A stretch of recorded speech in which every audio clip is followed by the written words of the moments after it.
ገንዘብ ከናንተ ጋር የሚቆየው ለጥቂት ጊዜ ነው። ዘመድ ከናንተ ጋር የሚቆየው ለጥቂት ጊዜ ነው። ጓደኛ ከናንተ ጋር የሚቆየው ለጥቂት ጊዜ ነው። የናንተ ጤንነት እንኳን ከናንተ ጋር የሚቆየው መቃብር እስክትገቡ ነው።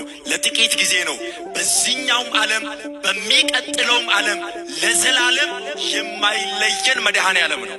እርሱን ነው መደገፍ ያለብን። እርሱን ነው መጠየቅ ያለብን። ለእርሱ ነው መገዛት ያለብን። ለእርሱ ነው መታዘዝ ያለብን።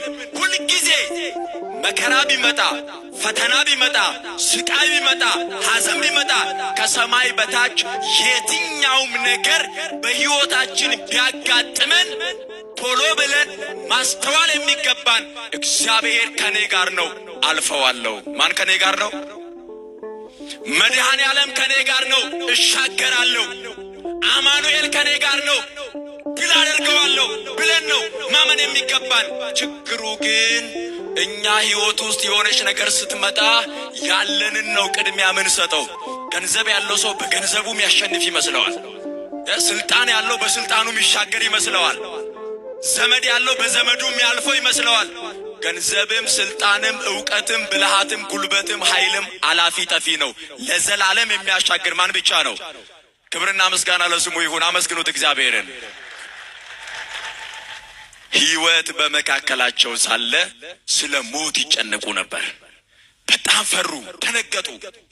ከዚያ በኋላ ጌታ ሆይ አሉት። ጌታ ሆይ፣ ያው ቀኑን ሙሉ እየሰበከ ነው የዋለው። ቀኑን ሙሉ እያስተማረ ነው የዋለው። ደክሞታል፣ አንቀላፋ፣ ተኛ። ከዚያ በኋላ መጡና ጌታ ሆይ ስንጠፋ አይገድህምን? ልንሞት ነው፣ ልንጠፋ ነው። ውሃ ወደ ታንኳይቱ ሊገባ ነው። እባክህን አድነን። በሞትና በሕይወት መካከል ያለ ነው፣ ታደገን አሉት። መለመናቸውም አንድ ነገር ነው። እየሰማችሁ ነው አይደለ? እስኪ እንለምነው እግዚአብሔርን።